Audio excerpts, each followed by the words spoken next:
Good evening and welcome to the Land Bank Commission meeting. As hybrid meetings are new to us, please be patient with the process. We hope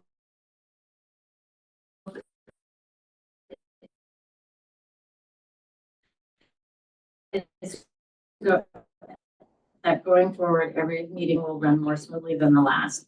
We are very able to participate in the meeting as an attendee. I request members of the public provide their names for purposes of keeping accurate minutes of the meeting. Attendees will join in listening mode, and we ask that everyone display their names correctly. Attendees can click the raise hand button if they wish to speak. The chair will call on those who have raised their hands in the order they are raised.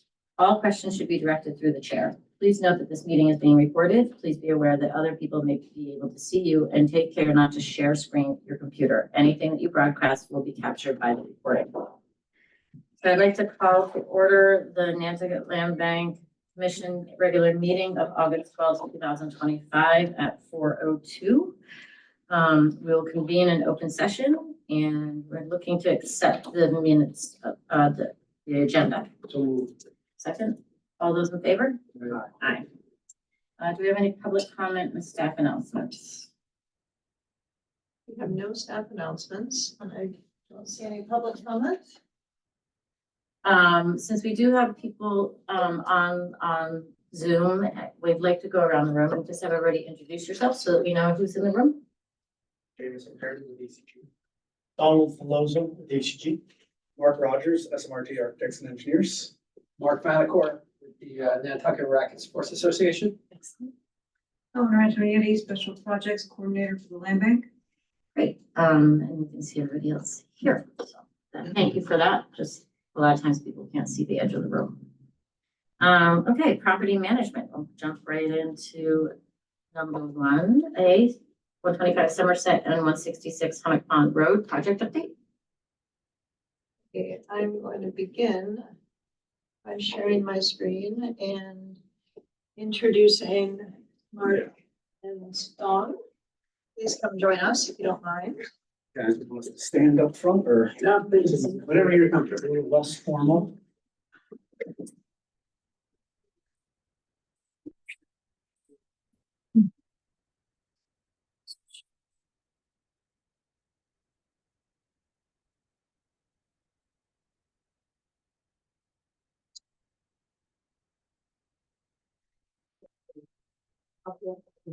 How's that?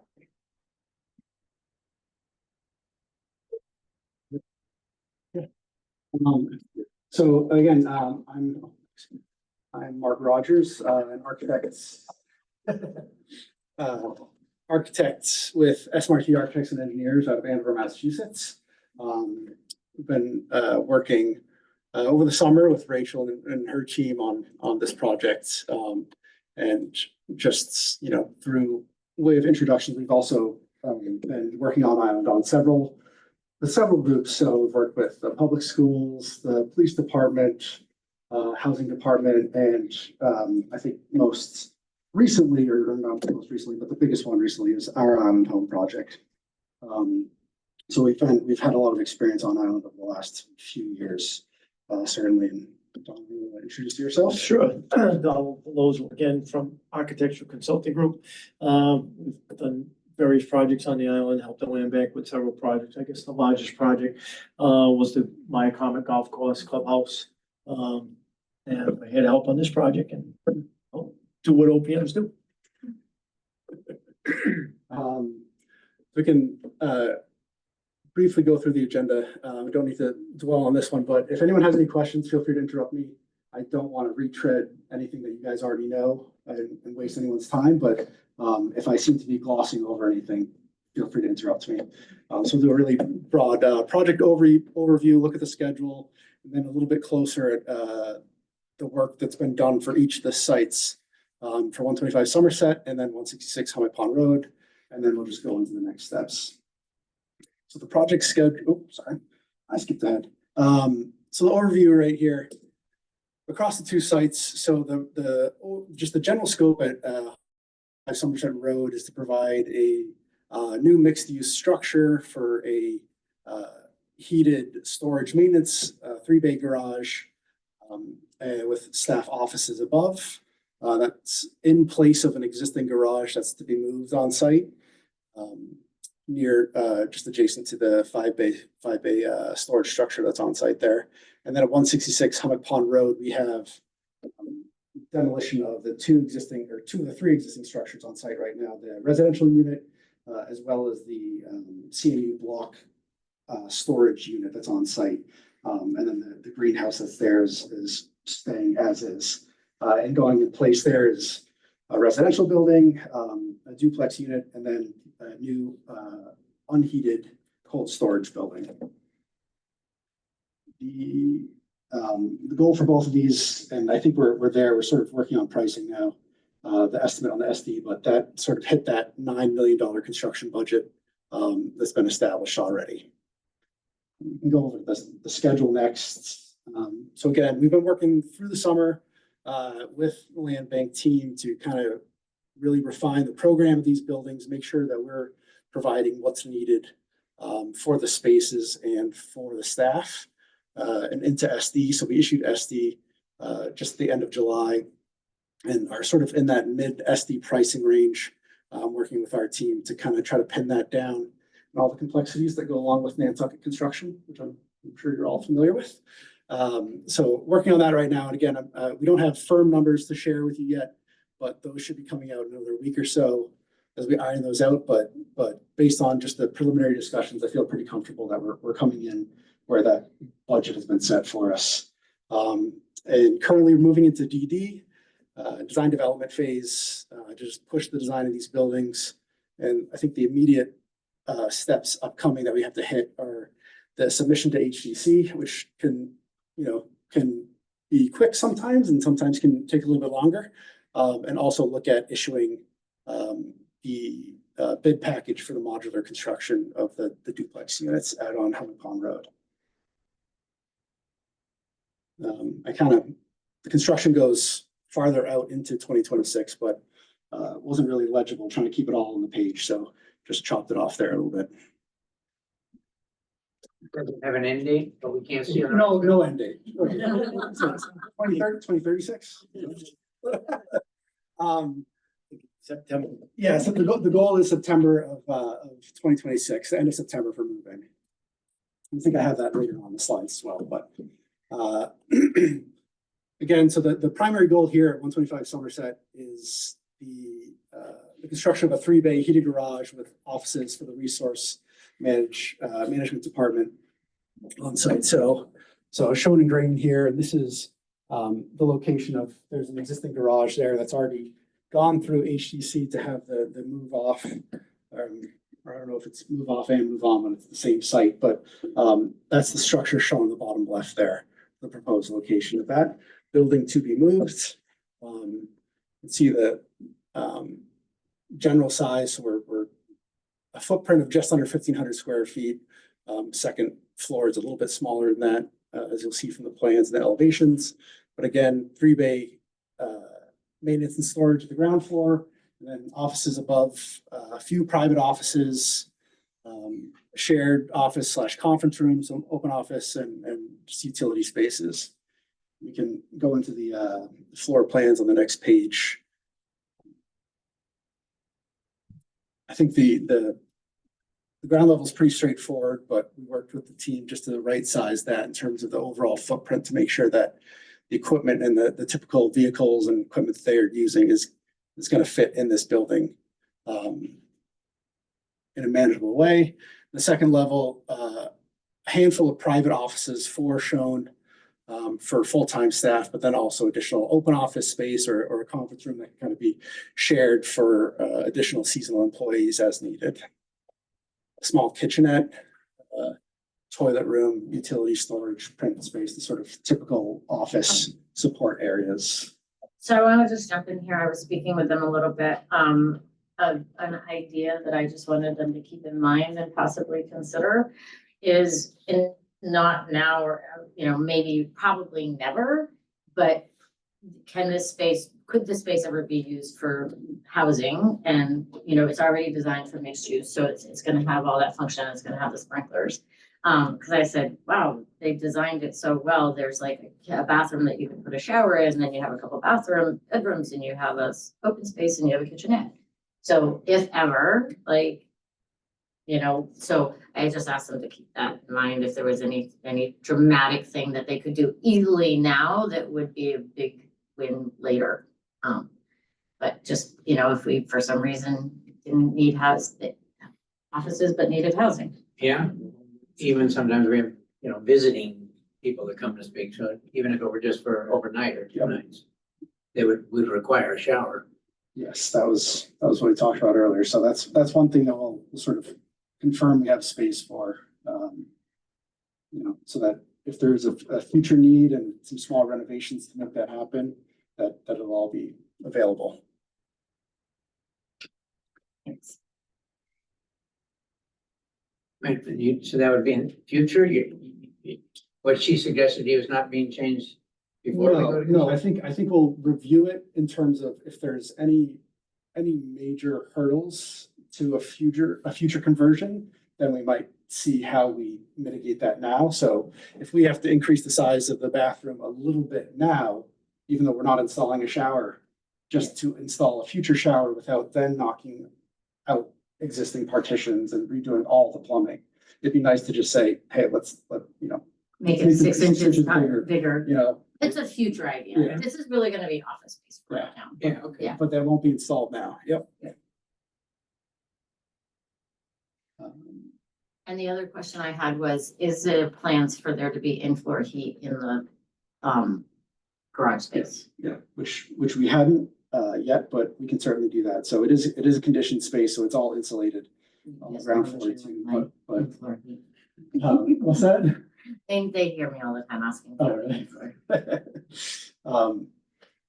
Yeah, it makes sense. It's tricky to keep heat in those kinds of spaces. In the winter, you open the door once and it takes a while to heat back up. So having a heated slab there can go a long way to make it more comfortable for everyone in there. All right, if we keep going, we'll just look at the elevations for this building. So east elevation there is really the primary elevation facing the inside of the 125 Somerset site. We looked at a few options here for dormers at the second floor, just trying to make it as efficient as possible without making the building too tall. I know that we'll have some comments from HDC on the overall height of the building, but sort of what's required based on the bays on the ground level. So where we came to some shed dormers there to make most use of the second floor space without it feeling a little too busy up there. I think we had one option where we had something like 5 sort of gable dormers, and it was way too much. But the height is HCC approved height? Or are we asking for a waiver? No, we are not asking for waivers. I know that, so we did have preliminary, not with the commission, but we did meet with Holly Backus just to kind of review and get her take on it. And she mentioned that they'd probably ask us about the overall height of the building, just because it seemed, from a number, it just seems tall, but it's not an 8-foot first floor. It's a 13-foot first floor. So it just adds up. So it feels big for a 2-story building, but there's a reason for that. But yeah, no, we're not asking. We're within our rights for the height.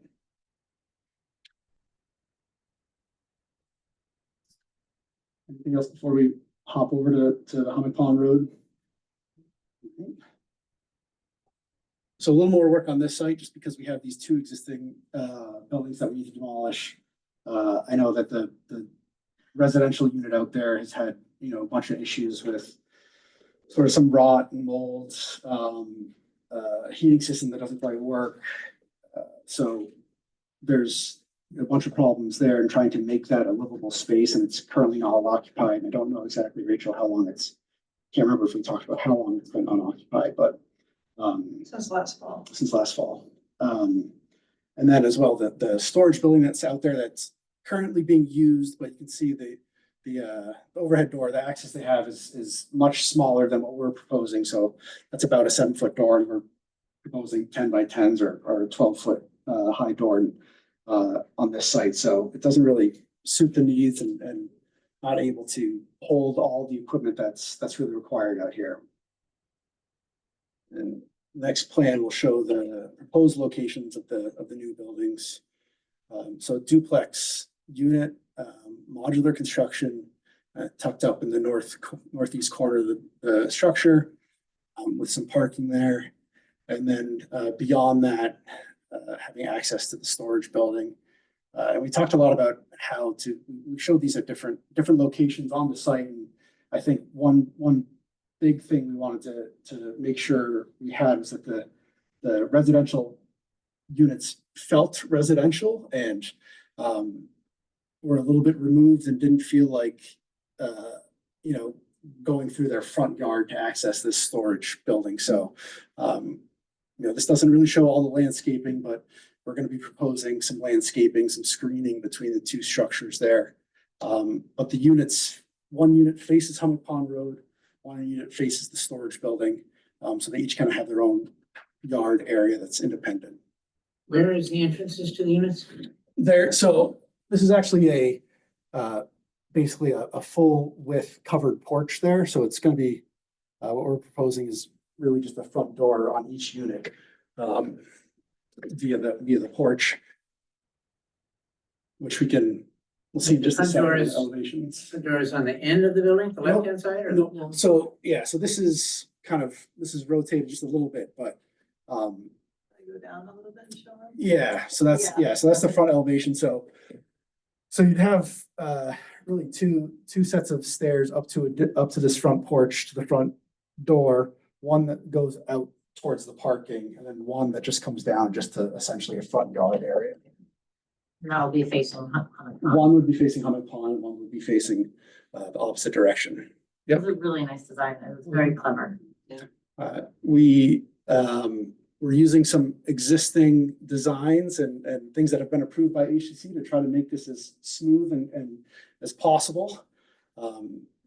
I know there's been lots of modular housing on island and we've gone through it with HCC. And so I'm hoping that having something already approved makes it a little bit smoother. But these are two or three bedroom units. So 2 bedrooms, 2 bath upstairs, and then a bedroom or swing space on the ground floor that could be used as an office or a den. And then the kitchen and living space as well. And then full basement for both with the shared bulkhead access. And then just outdoor HVAC equipment, which will be facing north, so opposite side of the parking area. Hopefully out of the way. How do they get delivered? Is it 2 pieces for each side, or? It should be, yep, yeah. It should be two. Basically, this should be, so there should be each floor of each unit will be one piece. So this should be one delivery. That should be a second, third, fourth, not in that order, but yeah. And we talked about different bedroom configurations, but trying to keep this modular as much as possible to help it be more cost effective, trying to keep minimize the amount of site built stuff on here and trying to make sure that the massing works well for modular.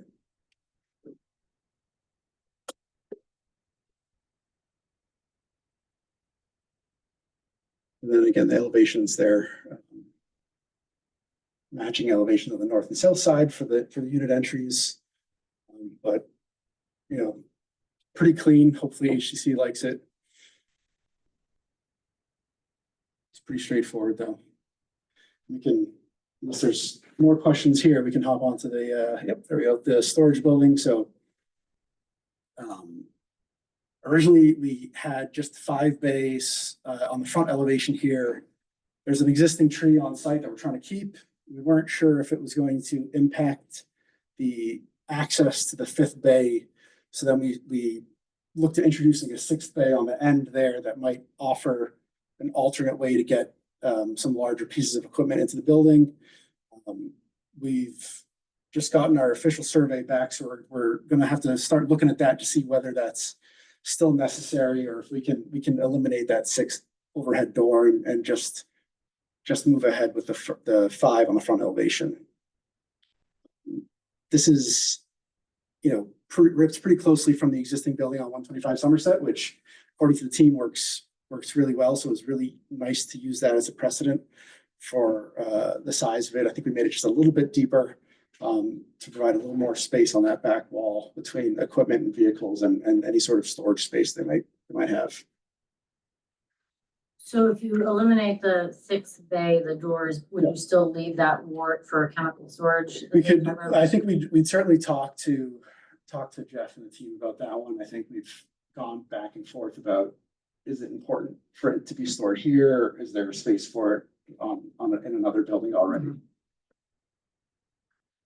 And then this one also, I'd like to ask for an option. I know it's gonna have electricity, no plumbing, but maybe just when we pour the floor, just pour radiant, we don't have to install radiant heat, but that in the future, that's just something that you just can't do later.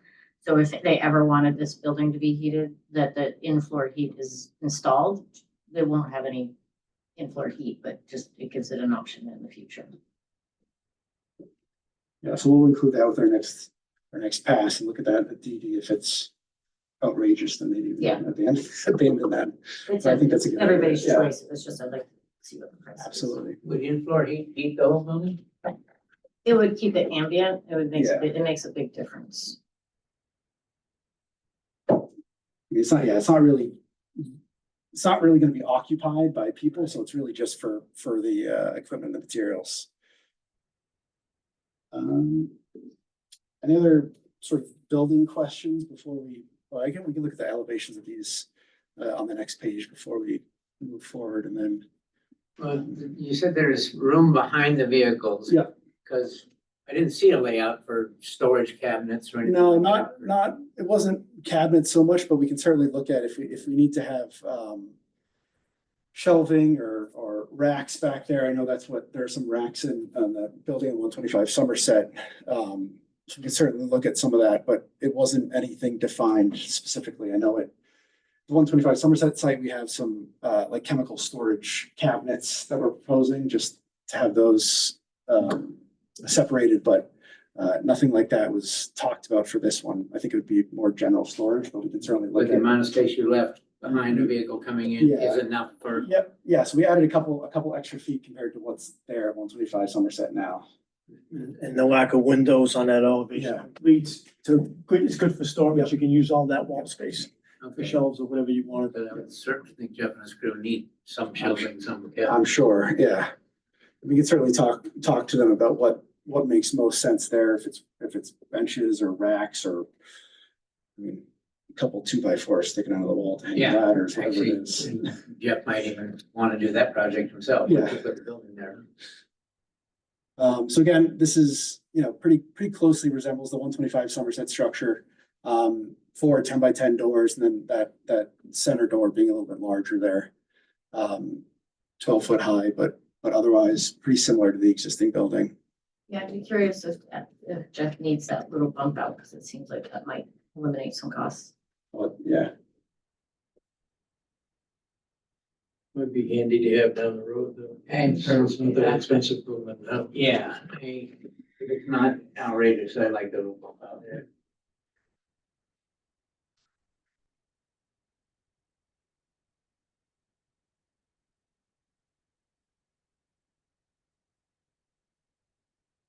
And where is that building in terms of HTC? so we're all actually colleagues in the office right now packaging everything up. So we're submitting on Tuesday, or for Tuesday next week, so the 18th. So yeah, so that's the sort of, in terms of next steps, where we are, again, SD cost estimate that's ongoing right now. So we should have finalized SD estimate over the next week or two, which we'll share with the team and Rachel, I'm not sure how you want to disseminate that, but I'll leave that one up to you. And then design development. So that's ongoing. Finalizing the design for HTC, which is, again, we've hit print already. So that's ready to go. And then rolling into construction documents, early or late summer, early fall. But the bidding permitting stuff is the big one. So that HTC submission next week, and then trying to wrap up the modular package as early as possible. Keeping in mind that we don't necessarily want to issue that if we're going to get major HTC revisions to do, but we've been working with ACG on that and how to mitigate those risks of issuing a package that might not have final design if it saves us some schedule. That's worth it. Can't see anything from the HDC would object to, it, so we hear himself talk. I mean, again, it's most of it is, with the exception of the 125 Somerset, you know, the two buildings at Hummock Pond Road are really close to things they've already approved elsewhere. So we're hoping that works in our favor. But yeah, and then again, late fall, we'll be issuing the bid sets for the Somerset and the Hummock Pond Road storage buildings, and then moving into construction for the winter for those components. And the modular construction, you know, I'm showing as sort of late fall, but I think that depends on when that really gets issued and what the feedback is on that schedule. Hoping we can accelerate that a little bit.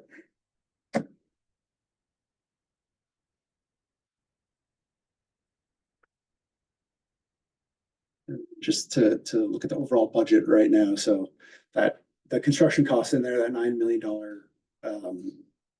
line item, that's a placeholder. So once we get more finalized construction costs, we can put that in right now. But this is based on the sort of the pre-con design and OPM fees, and then the construction costs and contingency below that small divider there. If I may just say one thing, we want to keep it, Don knows this, below 10. 10 triggers pre-qualification, which adds quite a lot of time to the whole process. So just in light of radiant heat and things like that, I think it's a great idea, but Yeah. that might be a deal breaker when it comes to that 10. Thank you. Very good point. For construction costs. Construction. Okay.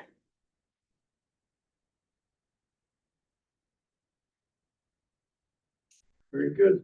Any other questions, comments? Things you wish we had done differently? No, I also Well, wanted yeah. to say, I thought your design and your schematic was excellent. It was layman's terms but it had all the information, so very pleased with your package. Thank you. Appreciate that. Very good. I would like a vote to move forward with the permitting and basically moving forward with the project as designed, unless you want to see it again. Yeah, I second that motion. This is exactly what we've been talking about, so. Okay, any other discussion? Do you have any questions or are you happy with the designs? I think they came out great. I think they're very simple, efficient, and so all those in favor? Aye. Aye. Well, one thing to see if anybody had questions in the audience. I want to make sure that any of our participants are. Want to play over? Wishing you a tail. Oh, that's good. I'll enjoy it on the way home. Thank you so much. I really Thank appreciate you. your time and your Thank you. presentation.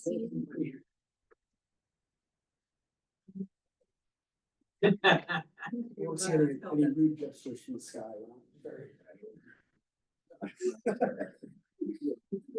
Thank you, guys. Thank you. No, it's easy to take in.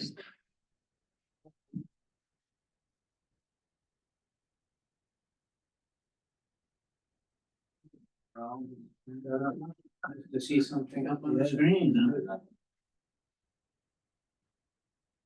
I like the designs. They're simple and straightforward and They match the rest of the Yeah. campus. I was very pleased to also see the timeline that these guys, it sounds ambitious, but I love that. Yeah, I think they're doing a great job. I'm really impressed with ACG and SMRT. And they've been just very receptive and a pleasure to work with. Next up is our next Mark Mr. Vanacore, who is going to be presenting on the NRSA expansion project with a request for an owner's project manager from the commission. So Thank you. please take it away. Thanks. And thanks for having us back. As you remember, we were in a few weeks ago to do a full update. Today, I definitely intend to make this shorter, but we did put together a presentation. This is just the expansion history and some of the history of the land bank. The important in 2009 is when our relationship with the land bank started, when we moved over to our current property, in which we have a very favorable long-term lease with the land bank. And this has really been a project. The project is the expansion of the courts, which will show an overview going forward. It really has been in the process for about 5 years. But in its current form, this design process began back in April 2024 with a building committee of NRSA people, and Eleanor and Rachel. We met almost every Friday for a lot of 2024. Went out with actually, this is a little bit off. In the spring of this year, we went out with the bidding, and the contract has been awarded to Holgate Partners and Cape and Island Tennis and Padel. It's one company that does both. And we don't have the final contract signed. There's a couple things that have to be done that our design firm CHA is working on for the land bank, but we hope to get that signed. Well, there was a couple things that you had asked. Yeah, not CHA. What? CHA is not involved. Oh, okay. I'm sorry. We're just waiting on the That's Mike. contractor. Sorry. Not CHA. That was They've done everything. So a different Mike. So that was Mike Melvin Yeah, the one at with- at Holgate. Okay. Okay. Anyway, we hope to get that signed, and I did speak to Mike at Holgate, and the plan is to begin construction this September. We're thinking about, what they're talking about is 2 phases. The first, clearing the land and putting down the courts. There's 6 courts altogether. He hopes to get that all done in about 3.5 months. By sort of the end of November. Because you have to wait till warmer weather, then in the spring, we'll have to come back, and a lot of that work is Cape and Island Tennis, where they come in. At that point, it'll be a concrete slab, and they'll do all the finish work, which is multiple layers, but that has to be done when the temperature is 50 degrees and warming and dry. So hope to do that sort of April of next year for the courts to be ready for next summer. We can move on. So this is the existing overview of the court. You can see there's the 4 platform tennis courts and the 4 existing pickleball courts, which were built in 2019. And that's the land that's been, it's been cleared. There's a little more growth in this photo, but it has been cleared. It just hasn't been prepped for the construction. Go to the next page. This is the plan that we worked on, and it has taken different forms, but at this point, this is finalized. There's new parking with handicap spots, 48 additional spots along the side. Those are where you see K, those are the 4 new pickleball courts, and L are the 2 padel courts that we're putting in. I know I've shown that before. Any questions on that? The green space is green space? The green space is green space, which our land goes all the way up to that dotted line. What's drawn in there, we talked about a lot of things, but basically at this point, funding, that could be a future site of tennis courts or other things, but it's just green space for now. Where M and O and S will be. That's just undeveloped land. Okay. Would you ever consider croquet? Well, Okay, in O and S. I didn't, I was gonna ask you what the size is, Brim, but then again, I don't know what the size needed for croquet is. But that's what my question is. Well, that's, the size of two pickleball courts is it's 65 feet wide, so that M is actually a pretty decent sized spot. Okay, I mean, just wanted you to be aware, we're getting some pressure from the croquet association, two different groups on the island.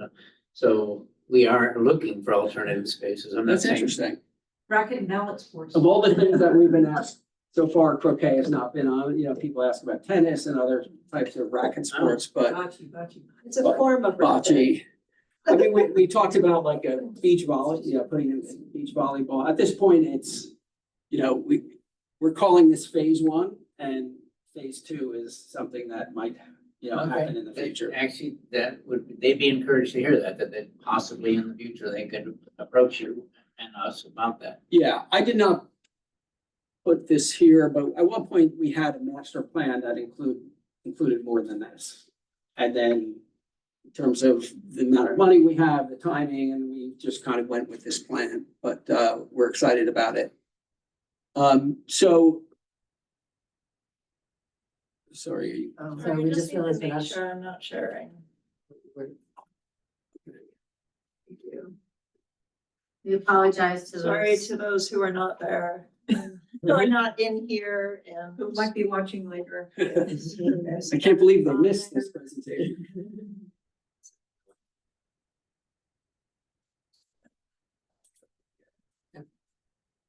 There We we want go. to just run through it, Rachel, for the people who might watch after.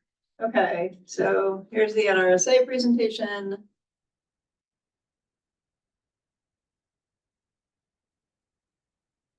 Oh. There's the project expansion history that we just reviewed. I'm sorry that I was not sharing earlier.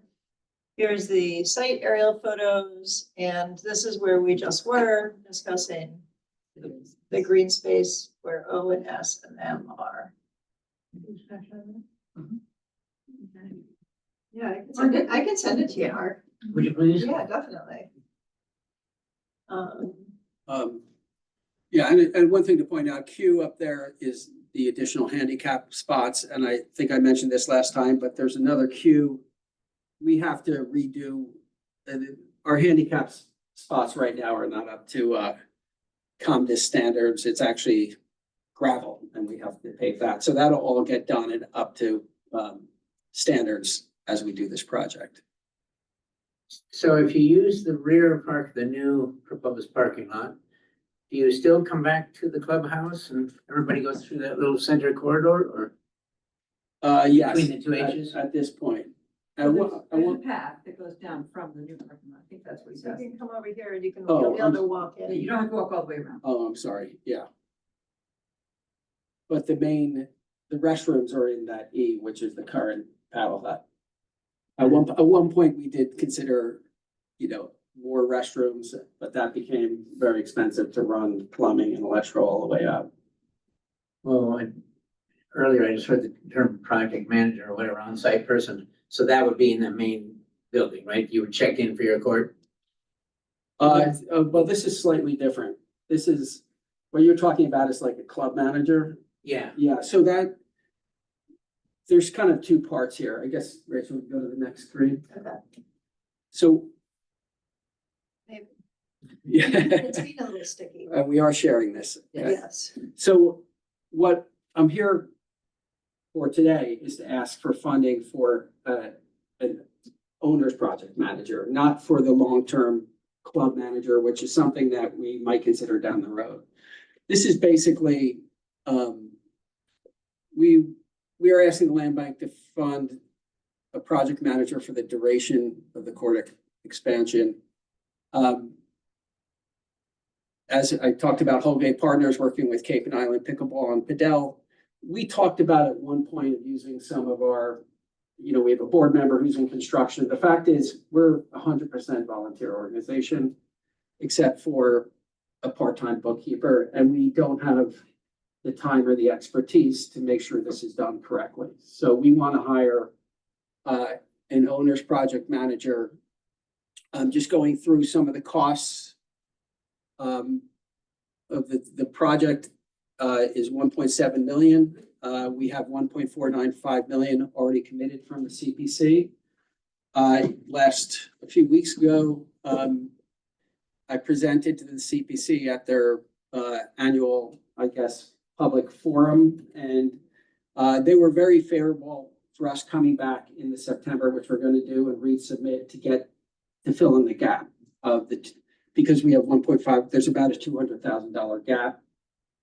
I mentioned last time, we have almost $375,000 in cash now coming from membership and guest fees and a $350,000 credit line. So we can go ahead with this project.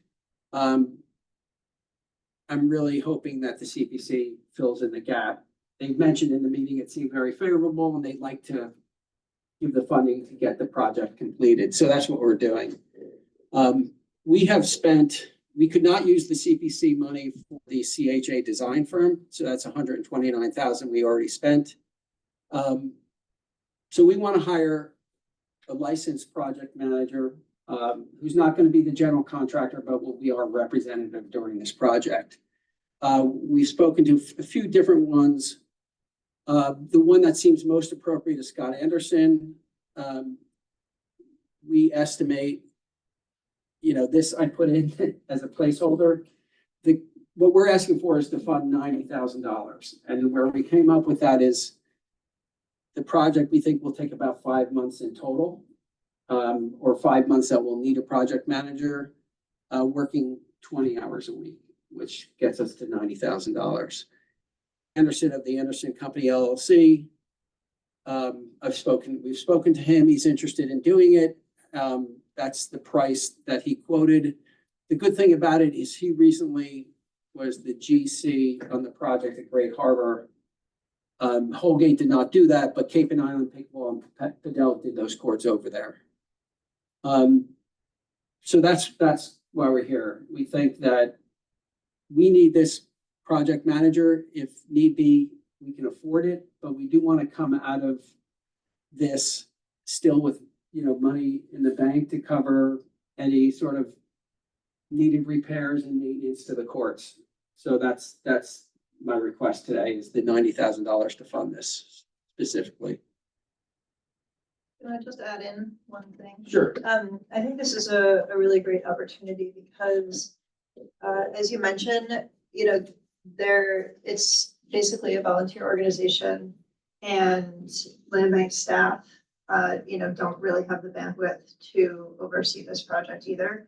And so because Scott Anderson has been working next door, literally installing courts at Great Harbor Yacht Club, I feel like he's a good candidate to make sure that this project is done well, and that we end up with a product that is, something that we're happy with and can maintain effectively going forward. And it's just a project management, and that this construction time is a place where it's easy to have things slip through the cracks. So I agree. It's our land.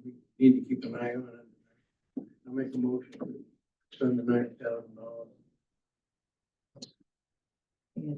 I'll say. Discussion? Are we capping it at 90 or what are we doing? Or up to 90 or?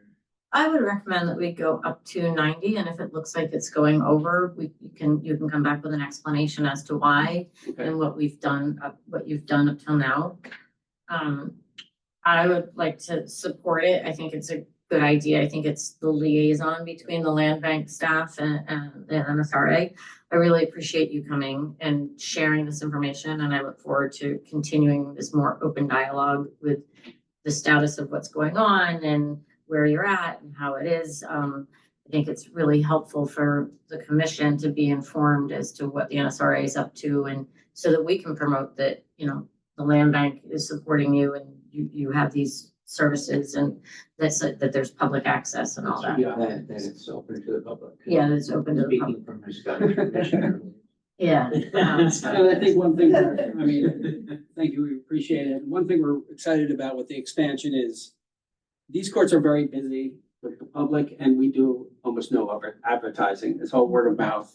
And once we get the additional courts, we can go out and do more open play opportunities. I think it'll be just something that really becomes even more of a community, opportunity, so. And we'd like to see it evolve as a collaboration, you know, with the land bank recognized as being part of, you know, the fact that it is, land bank land and public and all that. So that would be great. Definitely. There's thoughts of how we can actually recognize that. Is it on your website, the acknowledgement of the land bank? I am not positive. I can check on that. Yeah, I don't think I've seen that. I don't think it's I could be there. wrong. Yeah, that'd be great. We would like to see that. Yeah, So with this, we have a motion on the floor to go to pay up to $90,000 for OPM. You're recommending Scott Anderson. I don't think there's any issue with that. And then, I would just love to see regular updates either from him. I would imagine he would be coming and giving kind of status updates as an OPM. So any other discussion on that? No other discussion other than I will be following up that you and your board at least have entertained the idea of ProGet. okay. Sure. Okay, all those in favor? Aye. Aye. Thank you very much. Thank you.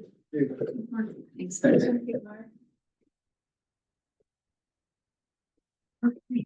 So now we're back on 1619 East Creek Road. Updates and project questions. The numbers. Lots and lots of numbers.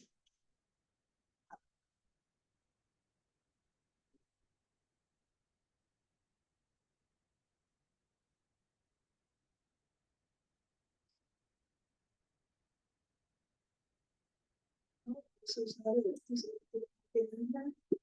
19 East Creek. There we go. Fine. Yep. Okay, let's see. 19 East Creek Road, I am going to share it.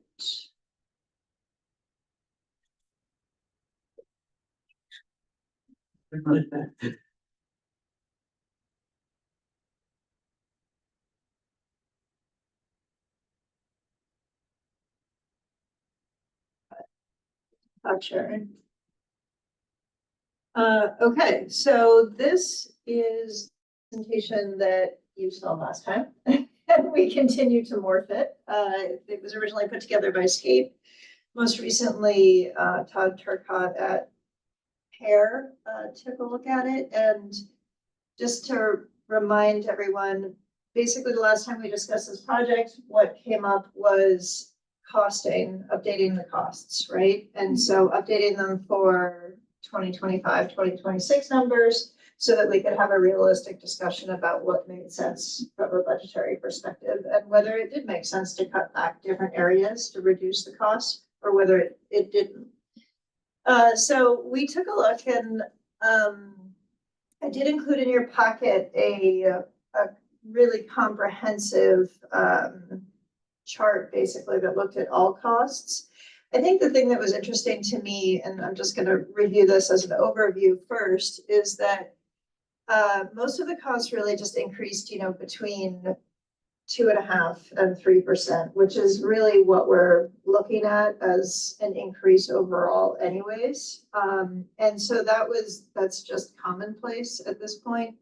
And then based on the consumer price index. And then he did say that the one place that we could incur additional fees due to tariffs would be in the Greenheart piles, which are imported. And so we sort of specifically looked at that and we discussed shipping those from Greenheart to Helical when possible, and then maintaining some Greenheart. So, but that was really the only cost, just for the commissioner's information, that really jumped hugely. Everything else just increased slightly. So again, this is the Creeks Overlook project as designed. And this is an update of the cost estimate. In 2023, we had a total project cost of approximately $4,350,000. And as I said, you know, it went up $500,000 to $600,000 really. We're up to approximately $4,940,000. So that's the overall increase between 2023 and 2026. And then we did actually take some time to break out the construction, design, permitting, and contingency with, you know, a plus or minus, 15% minus, 30% plus, just to give a range. And I think one of the things that you'll see here is that there is potential for us to reduce costs through the deconstruction of the 19 East Creek building that's being supported by Remain, generously supported by Remain. So that would impact the overall cost of this project. So again, we're back at the same slide, different numbers. You know, this is it will probably cost around this slide, but you should be comfortable with this range, right? And those are your plus minus or plus 30% and minus 15% contingencies. To delve into the cost estimate breakdown, this is the general conditions and selective demolition. And this is where you can see about $200,000 of the building demolition could be attributed to the reuse of these materials and the deconstruction by Remain, which is actually fantastic. So that's a great plus. And but these are things that we really just have to do no matter what, right? It's a part of the project that just has to happen. Once we get into things like the boardwalk and pier, this is about 52% of the construction costs. And we can start looking at trimming in some of these areas. This is an example with about approximately a 23% boardwalk reduction, which, as you can see, sort of cuts out this upper deck, lower deck concept and just shrinks the size. This reduced footprint would impact the price by basically around, you know, close to $400,000. It would decrease the price by, it would also mean that, you know, we would remove the shade structure and the picnic tables and just kind of have a very simplified overlook deck.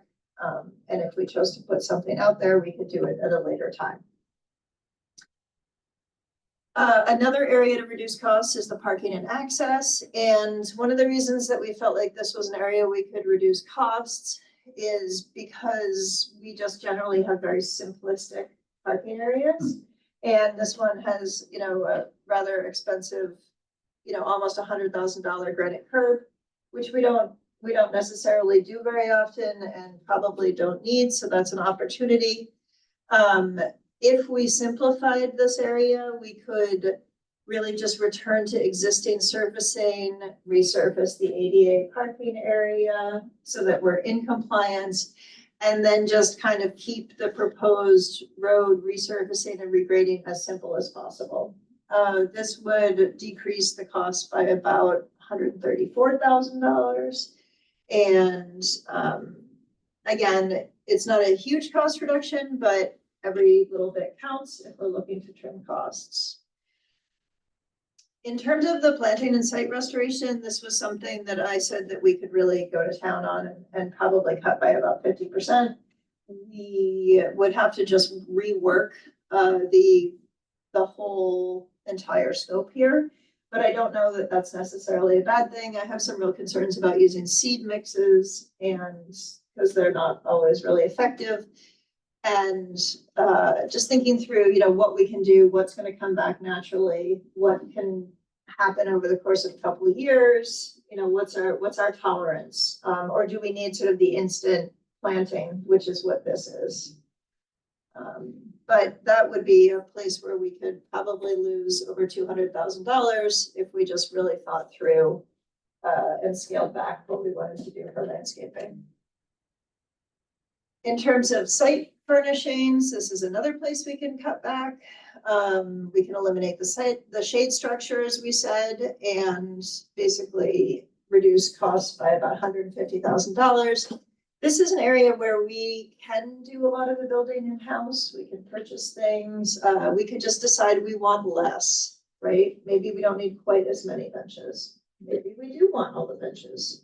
But just food for thought as an area to, once again, reduce costs. So if we were, the last but not least is the idea of delaying the installation of our island home connection. And the delay in the installation would basically be, due to trying to figure out what's happening with the building. And so it might not make sense. Are we keeping our island home here? Are we not? It's very unclear and it's a big community topic. So delaying this, we could certainly permit it, but just not put it in right away. So all of this, if we removed everything that we just talked about, we could get down to a range of about 2.7 to 4.1, with a project budget around 3.2. So that gives us sort of the full cost estimate for what we have now, and then a scaled back cost estimate. And I'm hoping for some commission feedback and or happy to answer any questions. The only thing I'd like to see cut back is the plantings. I mean, I think if people in-house could do a tremendous job of the planting. And the parking area, we don't need granite curbs and all that fancy stuff. But other than that, I don't think we should cut any of the rest of it back. I think we've been waiting long enough to get this going. It's gonna cost more and more every time we wait. And I think it's an important project. I think it's gonna be very favorable. And I think we should go ahead with it. Yeah, I agree. This is going to be a very popular area, I would predict, because it's right on the water. It's quiet. I just foresee this is going to be a popular place. So, I would like to keep it as close as possible to our original, the original thoughts we had about it in terms of space. Yes, we can trim some of the various costs as you pointed out, and make it more reasonable. It's not really a word in construction out here, but so anyway, yeah, I agree with John. I don't see it being all that popular a spot, especially if our island home ends up staying there, it becomes substantially larger. I think it will be hardly used at all. But once again, speaking for my Scottish commissioner, I think this new number is something that he would look at favorably. He was the one that was very vehemently against the other number. It seems like, yeah, the little things we're trying to cut back are so minor that to save $100 grand on a $5 million project seems a bit trivial. So I don't care about cutting much back. But I do just I'm not sure it's gonna be all that popular. So I'm very glad that we're maybe not gonna do a full-blown parking lot, expecting that we're gonna have hundreds and hundreds of people there. But I like what I see here, so. I think that, I do think that we need a full commission. I mean, I think that this gives you some feedback, but I think that Neil has a very strong opinion about this project, and it would be unfair to vote anything to move forward without his comments on here. Can you just quickly pad through kind of the reductions? In my personal opinion, I feel like that could be added in later. The next one, that could be added in later. I think we all agree we don't need instant growth, and that would be an easy cut. That we kind of seem to all agree that we don't need a big fancy parking lot. And then keep on going. That is pretty much the one that cannot be changed if we make a decision one way or the other. I think we should keep that. And I think we have differences of opinions on That this could one. be changed. That's not gonna be one level instead of two. Once you create it as one level, you can't Um, Oh, really you mean build the change in the second. future? Right. Okay, I see. So we have to make that decision now. So this is the one that I would say that we really have to kind of come to consensus or agree to disagree and have it be a vote specifically one way or another. So just, I think that you guys should give some thought to that one. The rest, I think we can negotiate. We can say, okay, we can do later, or we can, hold off on it. To me, that seemed like the one that was like kind of, we need to get agreement as a commission. Right. The other question I had, you talked 4.9, 3.2. How many years of a project would this budget wise cross fiscal years? Any idea? I mean, like we look at Lily Pond, which is a $7 million project, but it hasn't been painful because it's been over 5 years. And so I think one of the things as we get into the budget and we talk about, we have a lot of projects. It's really nice to sit here and say, oh, this looks good. Yes, we should do it now because it's going to cost us more later. But every time we do that, where do we end up? And so I think that we may end up saying yes, yes, yes, but then having to look at, okay, this year we have to prioritize. We have to push something out a year. We have to wait, I think we've gotten really comfortable at saying, and because I 100% agree with you, it's just going to continue to go up. It's going to be a great project. It's, we have to do something with the site. This is a good design. But where does it fall in the grand scheme of everything else? I think we have the money for it. And I think we should go ahead with it. And you and make a vote, we should go ahead at that point. So if we moved forward with everything, just to answer one thing you're asking, if say we picked up the project, we have a vote, we pick up the project and we start moving forward with the process, we probably will not be doing anything until fiscal year 27 that would be spending anything other than design costs and procurement. Even the removal, that would be pushed back to them? No, the removal will happen. So this is one of the things that's actually driving this project is the removal is slated to happen this fall. So in order to actually have this permitted, what we need to do is we need to bring this to the Concom at the same time as we're getting the permit for the deconstruction of the house. The two things have to happen at the same time. And so we have to permit the deconstruction of the house so that it can happen this fall. And it does not mean that we have to pick this up and run with it instantaneously. It means basically the deconstruction will happen.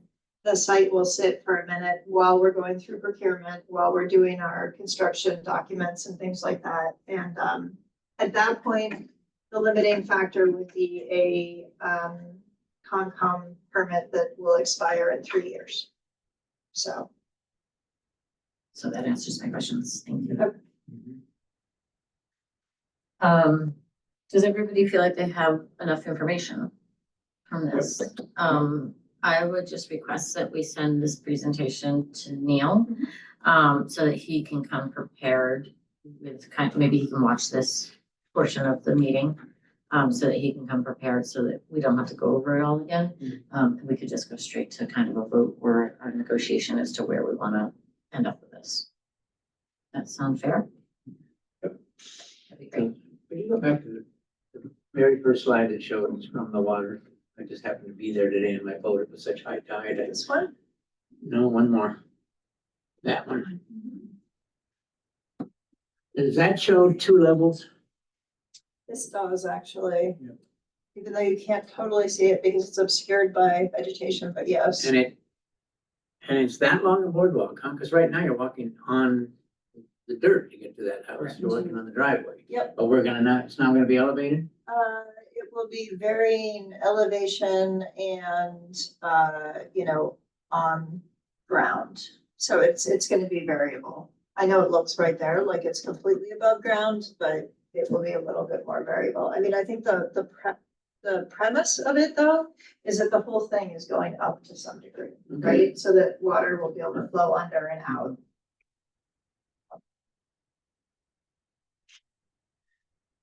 I was just interested because I was there today. Yeah. Actually went through those pylons, which was a little scary looking up.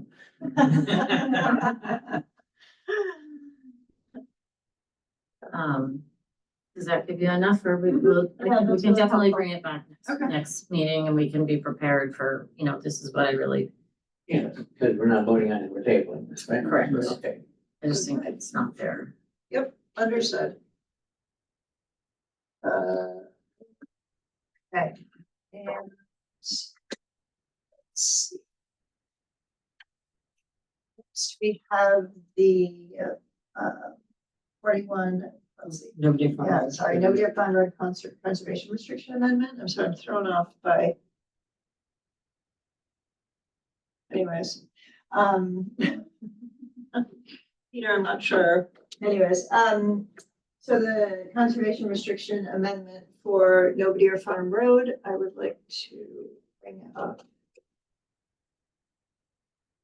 figure to show you exactly what I'm talking about. And I think what I'll say is that it has come to our attention that there is much discussion going on about Milestone Road and the concept of a state road layout versus a county road layout. And there is, it's actually fascinating if you want to get into title work. Because it's all about what supersedes what, but what it boils down to is the town is somewhat working to assert their ownership of the what they refer to as the county layout. The thing about the county layout, and I can bring this up here. Best way to do this. Please do, because I'm lost. Okay. Actually, I'll bring up two things. Hang on. If you're lost, I'll bring up two things. We are back at NRSA, which is basically the No Deer ball fields, right? And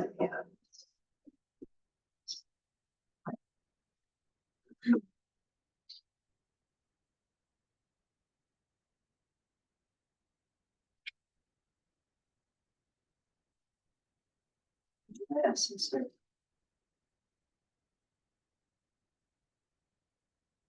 I'll share it.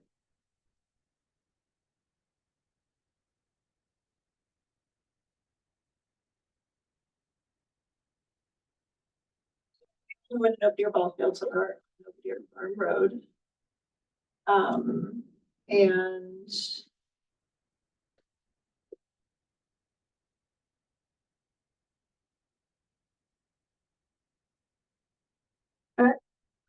so we are looking at this area here, right?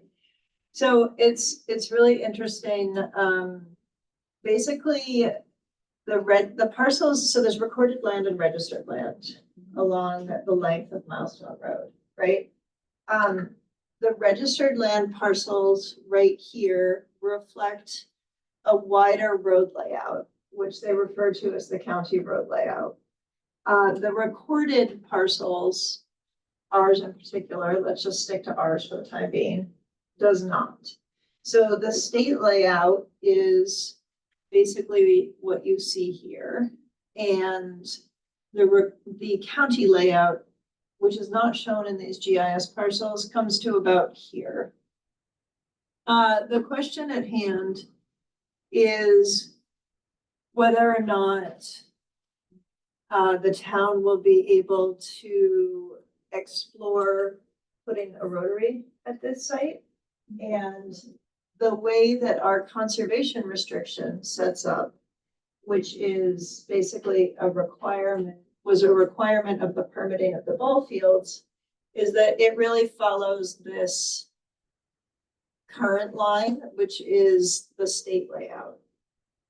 Again, the town is basically saying we own till the county layout, which, like I said, would be kind of down here. Which they would then be able to use all of this in some sort of rotary design, which we don't have a rotary design yet. This is really just an update for the commission to let you know that we're exploring this, and we are we've, Eleanor's looked into it, Valerie's looked into it. I just had Leo Asadorian, who's an engineer on the island, corner me about this the other day, and he has, a lot to say about it. He's hopefully gonna come in and talk to me about it. But regardless, what it means is that if there was going to be a rotary put in this area, we'll likely have to amend the conservation restriction, which is sort of an unusual process. So we will be working on figuring out how we're going to do that in the simplest way possible, and then bring it to the commission. If you have any concerns, I'd love to hear about them. But I think it's just more of an update, as this is something that's coming up and something we're working on. It's a necessary improvement. It's sad to see it, but it really has to happen. Yeah. It's a mess out there. And we were amenable at Francis Street and Washington Street. We tried to work with the town on it, so we would do that here as well. Yes. I think the difference there is that, that was in the purchase where we didn't own it at the time, where this would be an amendment to some restrictions. I don't think that speaking for myself, I'm in support of trying to do whatever is needed to make this happen. But I do think that there's some technicalities and legalities that need to be worked through. Definitely. So we have to kind of reopen the environmental permit because this is associated with environmental permitting. The conservation restriction does say that it can be amended in the restriction, Oh, it which is does. helpful. Okay. There may be, we're trying to see if it's necessary to bring it to the state or not, hopefully not. So there's just a lot of choices here, and we're exploring them as we go. This was first brought by Jeremy when they were hungry there. There was someone that just wanted a side road, a turnoff lane, but it needs to be a rotary. I'm good. Okay. I like what I hear. All right, so that was just really an update for the commission. See if we have any attendee questions.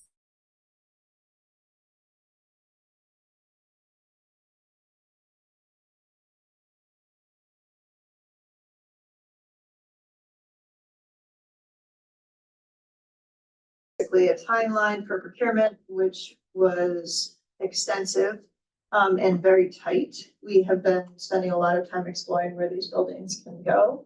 And, right now we basically have 2 of them going to 159 Hummock Pond Road, which is land bank property, and then 3 going to an undetermined location. So that will, I think, all fall into place. And in the meantime, it's really important. We don't have the luxury of waiting until everything's, tightened up, because the way the procurement operates is very similar to the way the maintenance facility, the 125 and 166 Hummock Pond Road procurement are operating. And Eleanor's been really spearheading this, where, we need to put out a RFQ for an owner project manager, then we're gonna have to do designer services, so anyways, to keep it short and sweet, we had to get up and running with that, so that's up and running in order to make the time frame that we're looking at. Okay, next is the land bank rain garden. And we had a sign proposal that was in your packet for $7,500. This is a company owned by somebody who doesn't live here right now, but she is from Nantucket, Morgan Wraith LLC. She's a designer. She's worked with the town. She's worked with the Land and Water Council.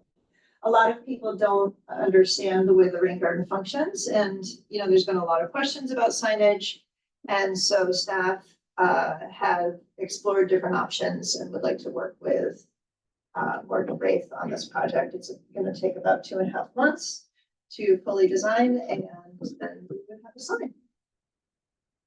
So I'm looking for commission approval. flat thing on a post. It'll probably be angled, Yeah, flat angles. slightly angled to look at. It'll likely have a QR code and information that people can read. Perfect. I move approval. Do you want to put money Yes, please, $7,500. That's for design. It's for. Yeah, I was just gonna clarify, that's not to build it. No, it's not to build it, it's just for design. And, and is that a typical going rate? It is, For design, yes. It is a typical going rate. probably the actual construction of it is gonna be less than the design. Yeah. Could happen, yes. That one we have down at, 80th Street, I think, is that kind of sign, that angled big. Yeah. About $2,000 for the sign, I think. I don't remember how much the sign was, they're expensive. Designing them is extremely expensive. Yeah. I've already been through my sticker shock, so this one isn't as much, but. I mean, there is sticker shock, but I do think it's really important, and I know, going down there and looking at it, it's been explained to me what's going on, but everybody that I bring, they're like, what? Huh? How? Huh? I had a And I- question today. Yeah, and I think that it really showcases, you know, something that the land bank doesn't get credit for is creating these amazing, you know, solutions, natural-based solutions to some serious problems that we have for flooding and everything. So I think it's worth. So are you, if we approve this, are we gonna see this thing before it Yes, is implemented? definitely. This is only design. That's why you're approving the design, is because then we'll bring it to the commission for full approval. Before we And move I think forward. you made a motion, I'm seconding that. Any other questions? All those in favor? Aye. Thank you very much. Moving right along, we have the environmental bond bill summary, and this is something I wanted to bring to the commission's attention. And this can sort of, this is going to cross a little bit over with my long-range objectives from the advisory committee. So these two actually maybe should be side by side, but what I wanted to let the commission know is that there's something called the Environmental Bond Bill, or the Mass Ready Act, which Maura Healey has brought forth, and it is approximately $3 billion, $2.9 billion. And basically, what it does is it outlines priorities for the state for the next 5 years. And the reason that it's interesting to me is that it has the potential, and I'm assuming it will, drive not only statewide projects, but also town projects, because basically there will be funding available for projects coming from the state. So whatever these priorities are things that we're going to see be priorities or likely see priorities for the town and for various towns throughout the state. Because, you know, everyone's going to be looking for this money. So the primary components of it, and even though it's called the environmental bond bill, it doesn't necessarily mean it's completely strictly environmental, okay? The primary components of it are infrastructure improvements, you know, upgrades to critical infrastructure, and climate resilience, and they are working to streamline housing and increase housing throughout the Commonwealth. And when I say streamline, what they're basically looking to do is they're going to actually open up environmental regulations to, such as the Wetlands Act and Chapter 91 and NEPA. And they are going to make exceptions for, The abundance, yes. this is the whole abundance argument that Ezra Klein is spearheading. Yes, so they are going to make exceptions for housing projects in order to fulfill a need. Other things that are going to be funded are like a municipal vulnerability preparedness section, which really has a lot to do with climate change and flood resilience and disaster relief. And last but definitely not least is quite a bit of funding for MDR, so Massachusetts Department of Agriculture, related to food systems and food insecurity. So I think these are good things for us, the commission, to know about and be thinking about as potentially what you might see as priorities throughout the state. And This is passed already? It's been enacted or is it still No. proposed? Okay. It's, yeah, so, but,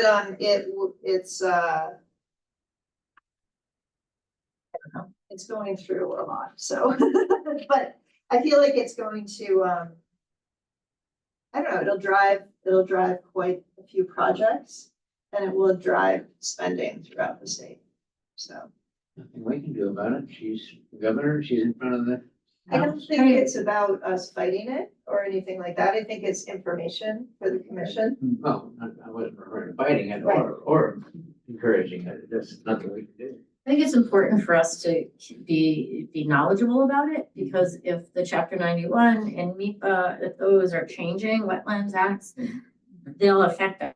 It might be an opportunity for us. It might be, it's something that I think, when I heard about it, I asked Rachel, can you explain a little bit more to us so that we're informed? And that, I think that, we've also applied for grants across, for many things, the Lily Pond, we had a great grant. It's an opportunity if this stuff does go through, and we're working in these areas already, because there are things that we already do. With coastal resilience, or, even the project that we just looked at, East Creek, there may be opportunities for us to apply for grants if these open up. So, it's in our wheelhouse. So I think it's important to know what the changes are. Absolutely. So I thank you for bringing it, and I hope that you have staff bandwidth to continue to follow along with it. Yeah, no, I think we will. I think, yeah, I just think it's good information, because I think it's possibilities for us to, be collaborating on some of these things, and or like Christina said, put additional investment of staff time in them because there's potential funding.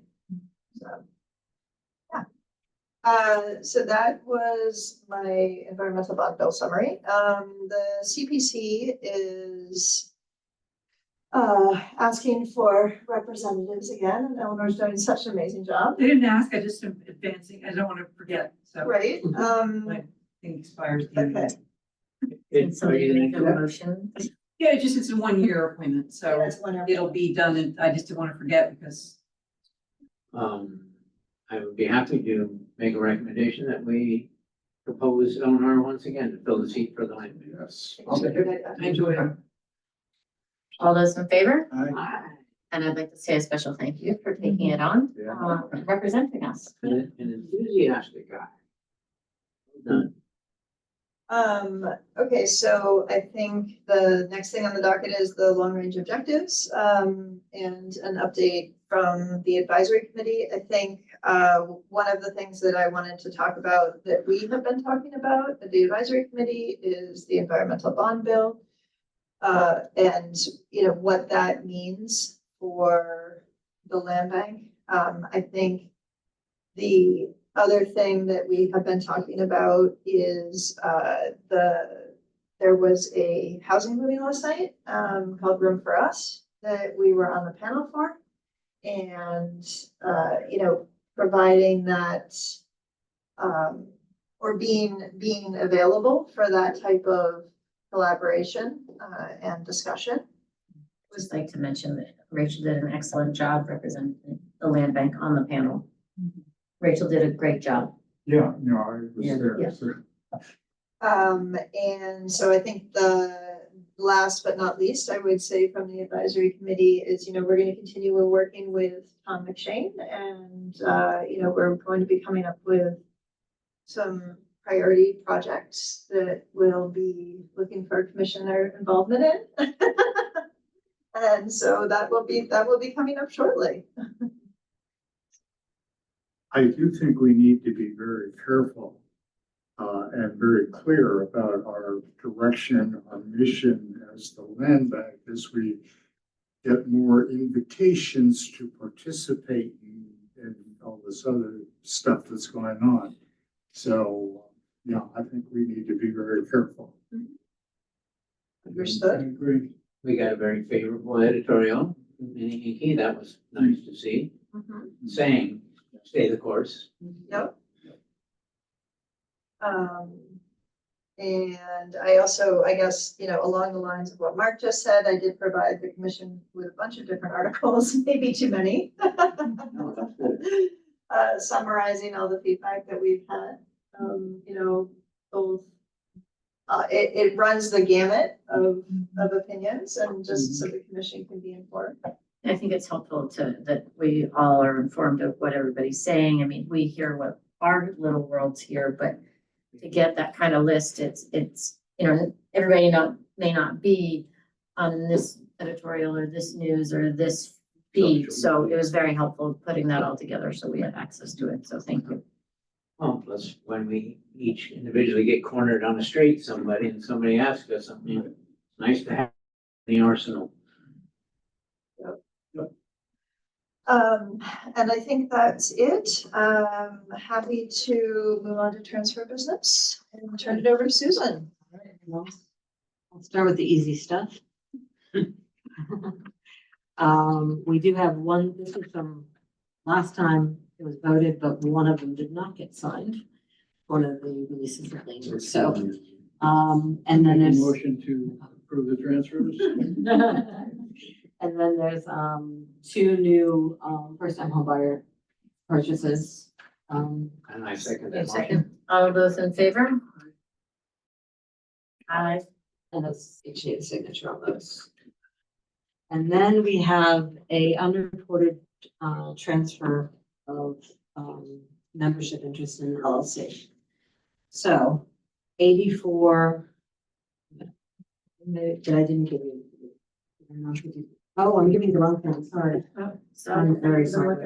Let me look up those two. Oh, geez. This is the wrong thing. The different one I did. Okay, Those two. all right, Take that take off. two. Take two. Yeah. So we have an unreported transfer of beneficial or not beneficial for membership interest in an LLC. So 84 Cliff Road, so Marion is well versed in this because she tracks all these down. Cliff Road sold and it had a single member membership LLC. When it sold, we found that 96% of, we think 96% of it went to other investors, did not come to us.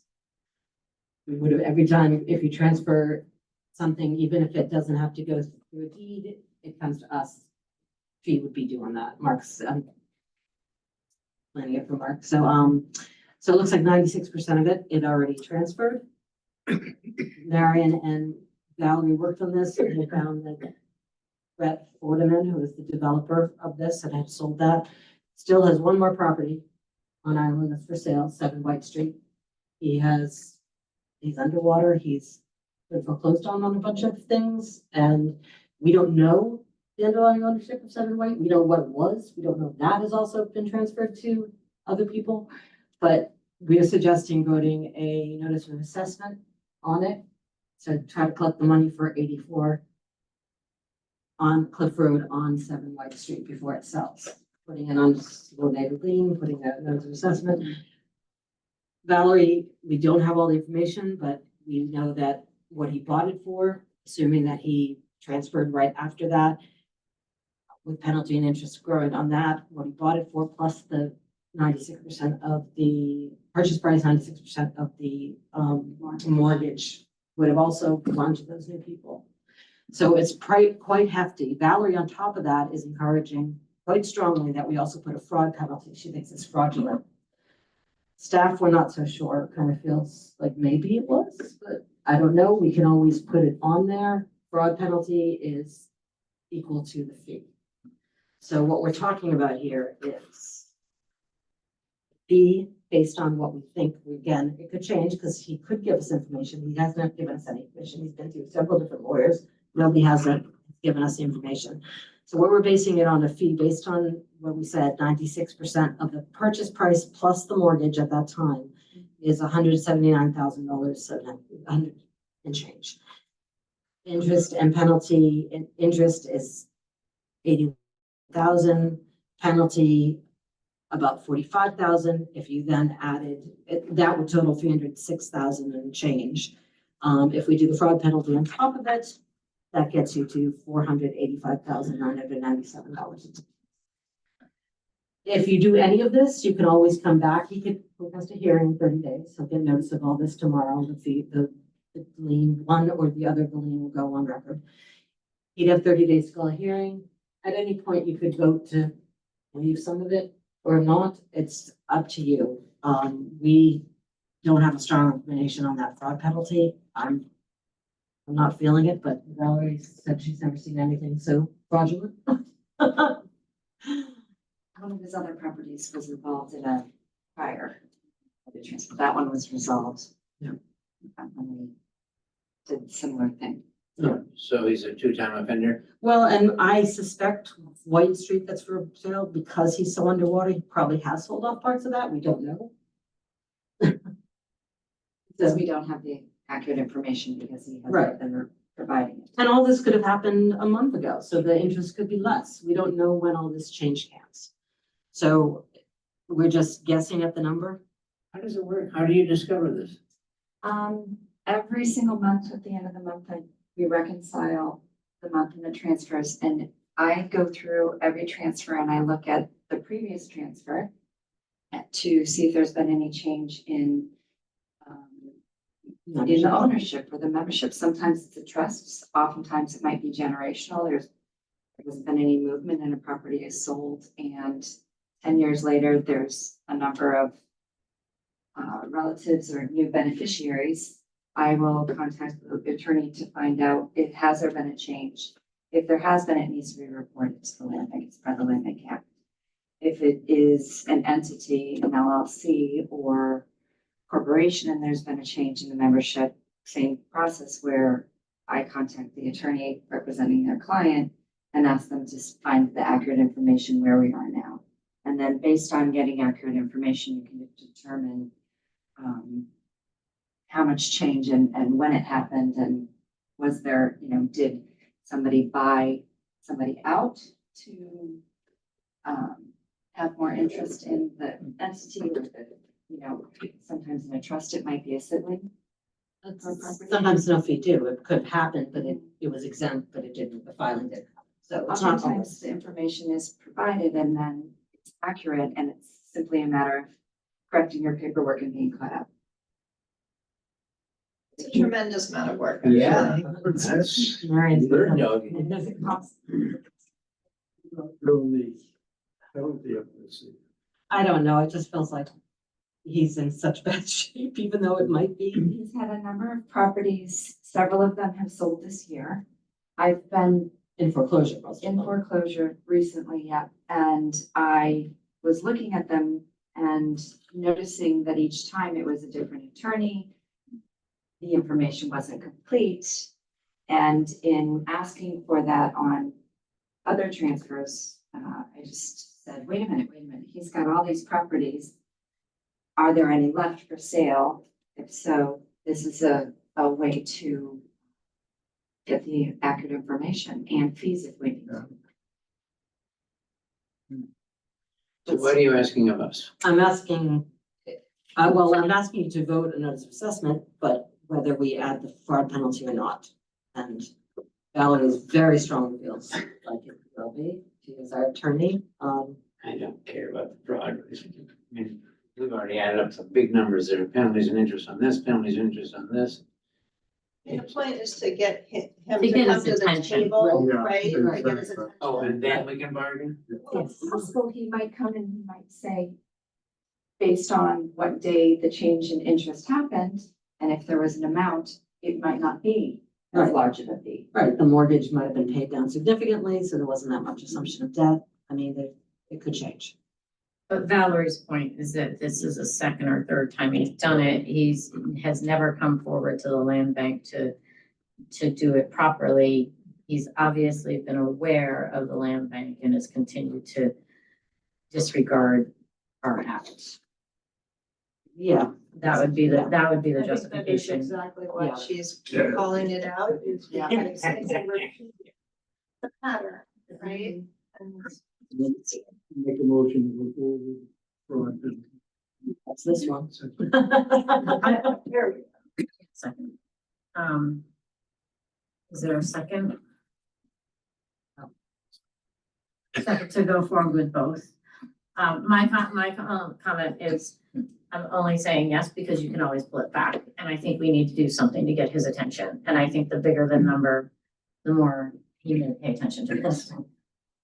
So that would be why I would vote yes on this. So, Sounds vindictive, so I'm really voting no. okay. Those in favor? Aye, and one no. We have done it before, and we collected on it. It was much smaller number, but, So if he Without a votes doubt, no, for does he not sign? yeah, I wouldn't sign it. I mean, if you were in Richmond, or one of those big developers. Ellen, that'd be what's- something different. Get want some water? Yeah. I'll go get you a cup. Oh, Yeah, I have one as well. Yeah. Thank you so much.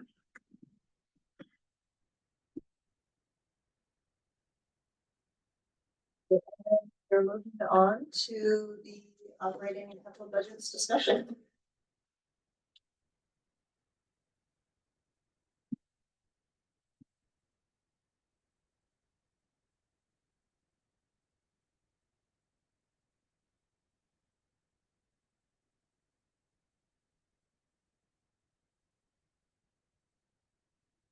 Thank you for explaining the process of discovery.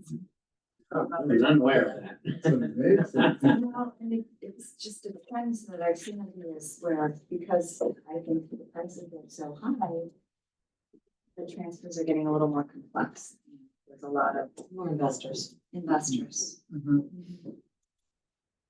And more off-island investor and people, lawyers who aren't aware of the land banks, you know, that's another big difference.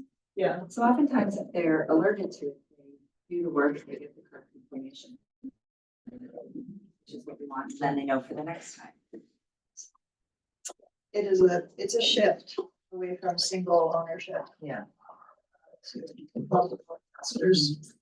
So you know, you just got this on Friday. It's a lot, so we're not necessarily expecting a vote. I don't think we want the vote on it either because Neil's not here. But this was opportunity if there were any questions, if you guys had a chance to Oh, look at it. budget for talking? Yeah. Yes. But you can also, I gave you a printed one as well. Oh, you did give them out. Yes.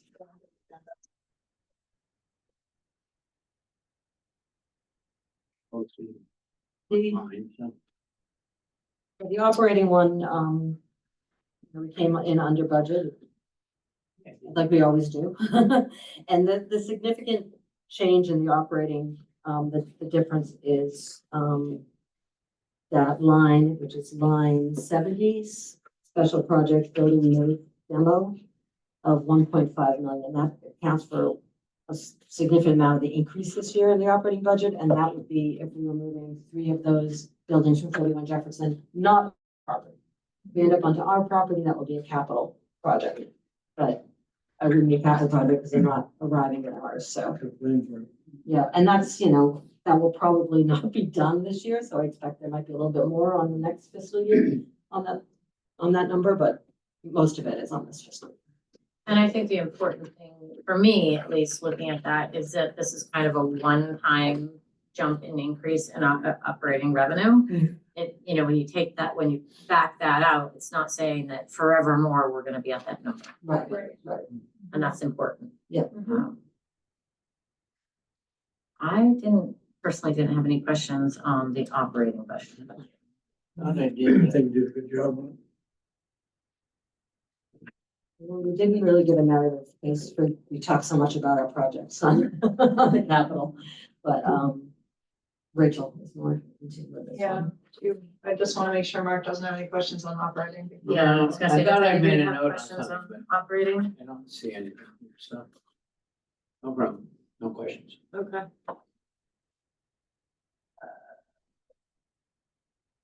Lots of questions. All right. Where should we start?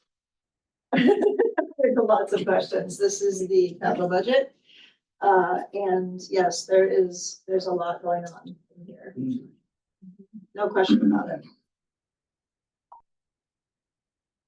I will point out the maintenance facility expansion and P's duplex garage. We talked about that today, but I Yeah. split it between those two. accounts. So we're thinking 4.5 of it will be in this fiscal year, the total 4.5 is really two. Yeah, so here's One of the 2.25 and here's 2.25 for the project that we just discussed. Assuming that we're splitting the 9. And Yeah, I probably over. won't quite split that way, we'll Right. get the real numbers, but But we picked about half. So, Is the resource building move moving the existing little existing, okay, Yes. that's what I thought.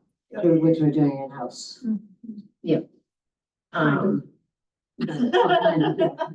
and then my only other comment was I thought that roof on Meter Street was really high. Yeah, that's what Jeff gave us first, or Tom gave us that number. Yep. That did seem high for that small. Very small. You're gonna do this. you're gonna I do this. just went with We're this number, building but for I- 100,000 and then, you know. Yeah, that seems, Did you ask him if he thinks there's more going on with the roof? That no, would be the only thing that I could think. Sidewalk too? no, that was the roof. I don't know if what that is. Maybe We could follow up. we'll follow up with him on that. Because they just did my roof and it's a hell of a lot bigger house. And it wasn't that much? Okay, that's good to know. Who's in Meter Street? Michael Herf, who works with Tom. So let's do building. Does anybody else have any questions on the No, building that's- improvements? Mark, John, no? We'll go to property improvements. Okay. Who wants to go? Mark? Community garden at Hinsdale Shed, 50,000. Yes, You gonna build it in place or something? it is that is a pretty high number. We certainly re-explore that, but yes, the plan right now is to build it. We were talking about building it ourselves. We're exploring other Go options. to Milwaukee's and buy one for hell. It's true. That's another thing we could certainly flag. The Cisco Beach parking road resurfacing, I guess maybe it's the road relocation that's adding a lot of money to that. I don't think so. No, the resurfacing is actually incredibly expensive. We would use Victor for that and, it's just to Is really. is it asphalt or? Yeah, what do you mean when you say resurfacing? What- No, it's just removing basically, the top layer of organic material, bringing it down, putting in, something of the equivalent of like a dense grade pack, and then a mix with pea stone, sort of traditional to all of our parking lots. So you're basically pulling out like a bunch of material and then refilling it with a bunch of material to ensure drainage and longevity. Right now, we're just continuing to mow it. And it's kind of difficult. It also did happen to catch fire the other day, but that's just because it's obsessively dry right now. And somebody dropped a cigarette butt out their window. But that was sort of a freak occurrence. It's really just about managing and having a surface that works. And it would end up being like the nobody or parking lot. Yes. Yep. Yeah, and it is just incredibly expensive. Plans at Codfish Park and Long Pond Landing. I didn't know that there were plans for those. Yeah, at Codfish Park, we're struggling, right now we have this 300,000 in here as a placeholder. We're struggling with the tile system, which provides accessibility throughout the park. The tiles are uneven and we sort of have been picking them up and resetting them, but they're just really not working and probably need to be replaced. So we were looking at a different type of surfacing, to replace that path because it's really falling apart and it is actually being used. The other day I was out there and there was a couple people with mobility issues that were actually using that path to access different areas of the playground. And then what was your second question? Long Pond Landing. Long Pond Landing. Oh, this is going to be a project that we're working on to redo our accessibility. So that's coming up soon, actually. Yep. Anybody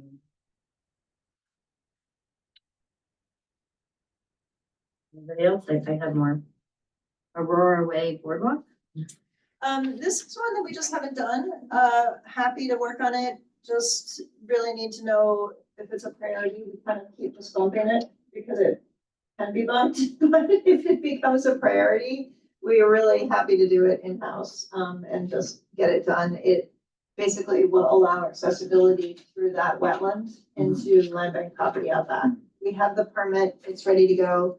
We should be doing it before our permit expires. So I think that is going to be sometime this year.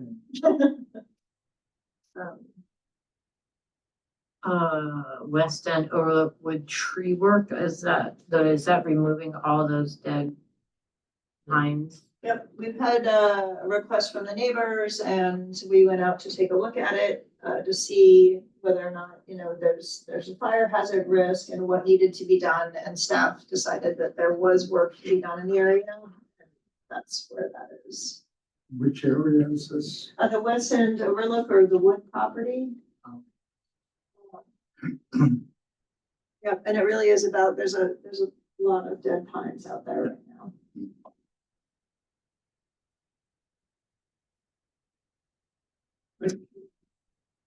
It's Framework Park. Do we have a park at Francis Street? Oh, the little park?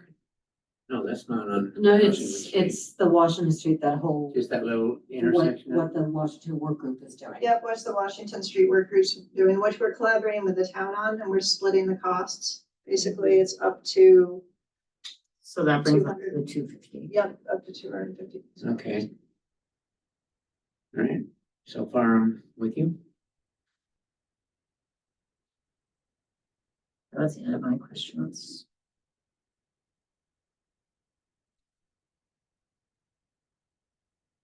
Anything else? Moving to vehicle equipment. I'm assuming that the F-550, the F-150 and the Escape are all additional, no, are they replacements? Well, the F-150 for resource, that is replacing a Ranger they have, but the Ranger will still be used in a different department. The chipper truck is a replacement. Okay. The F-150 is replacing Rob's truck that doesn't always start, and I think it's old. And the Ford Escape is brand new. We're thinking for the office. We're often having to run somewhere and cars are all over whatever, one with good blue plates, so somebody can get somewhere and not worry about tickets, and everybody can kind of use. We're wanted to try electric vehicle and maybe look for some funding for that, even possibly like the town got, but that was just what I spec'd out. Because we don't have any dedicated parking here, what we end up doing is people, not only do they spend 20 minutes getting to their car, but then they spend 20 minutes finding parking when they get back. And then they spend 20 minutes getting from where they found parking to our office. And so having a dedicated vehicle that everyone who works here, can kind of share if there are people who come and go. And it has blue And it has plates, so blue we plates, so won't we get wouldn't get tickets. tickets. One of those plates. Yeah. Hopefully help our efficiency, Oh, really, for sounds- you're working downtown. Yeah, it sounds terribly inefficient the way it's going now. Yes. So.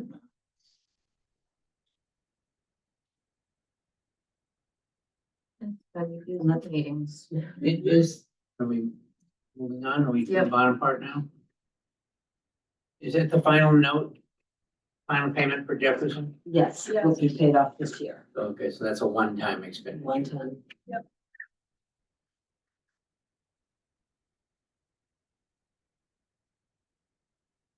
So we can adjust those meter street and look into those ones and the shed and. Yep. Questions, fix the typo, I saw. And so, I mean,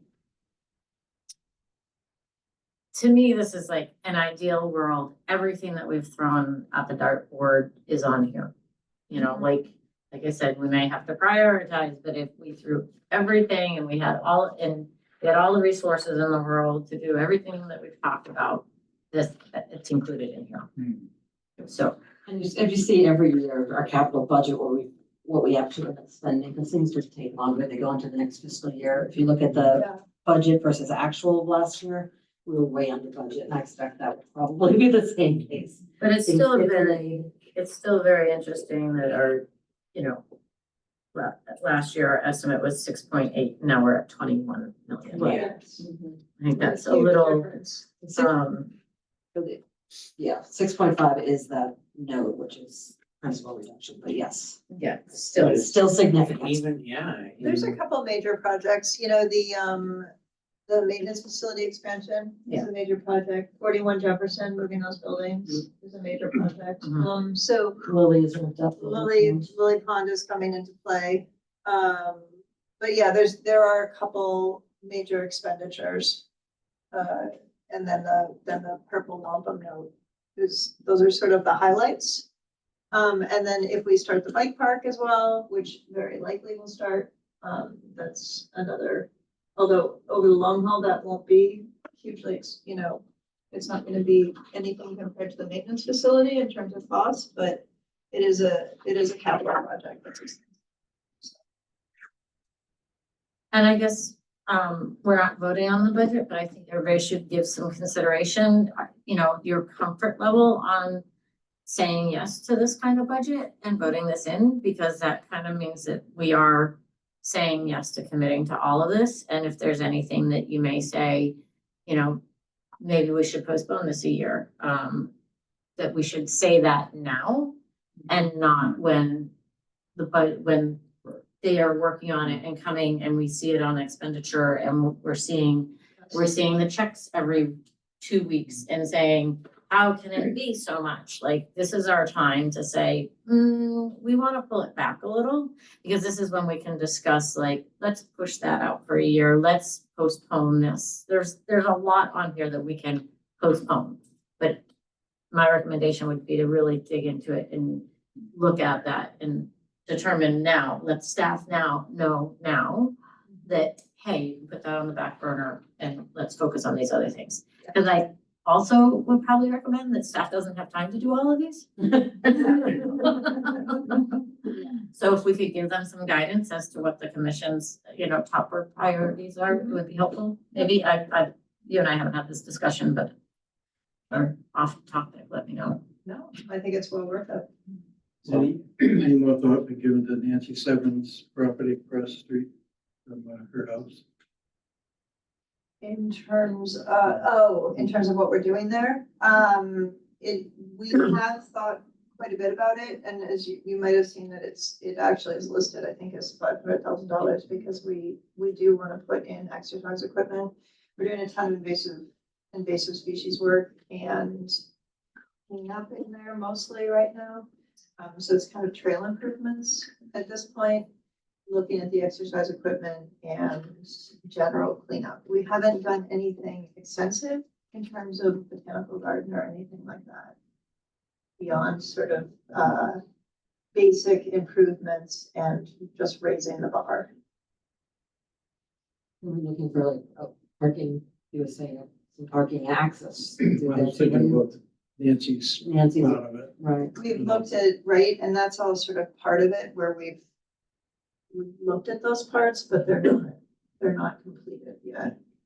But we have in fact looked at all of that. The whole second floor of the hospital looks down there. It totally does. Nothing there. Yeah, it totally does. I don't have a comment on this budget to give the staff, but I probably have a comment to, like the commissioners, at 21 million bucks. I'm hoping we're gonna really put the brakes on acquisitions until we rebound from a $21 million budget. That I think we're in a good enough position to go ahead with our projects, but wow, we need to slow things down for a bit.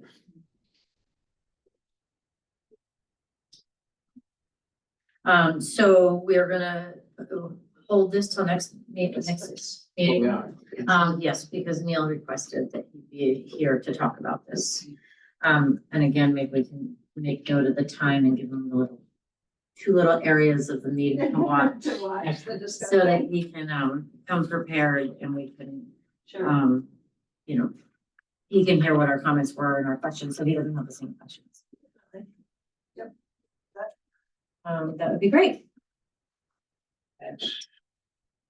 Oh, and I would just like to thank, I know how much work this takes from everybody, from the maintenance staff and Susan and everybody else. I'd like to thank the staff for putting all the time and effort into having a budget.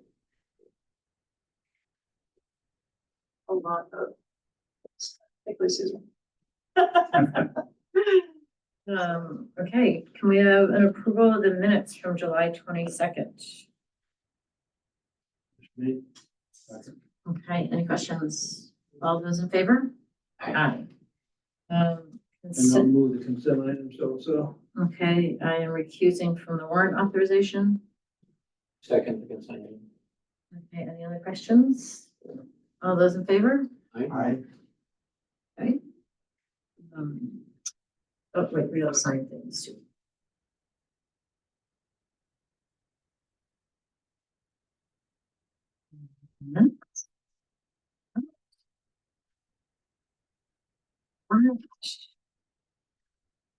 Guys are signing that. I go ahead and read. We are entering executive session for the following purposes. Purpose 7, to approve the executive session meeting minutes, and purpose 6, to consider the purchase, exchange, lease, or value of real property. Discussions in open meeting may have a detrimental effect on the negotiating position of the land bank. Open session will not convene at the conclusion of the executive session. May I have a vote to go into executive session? Second. Okay, all those in favor? Aye. Aye. All right, thank you very much, everyone. Thank you, everyone.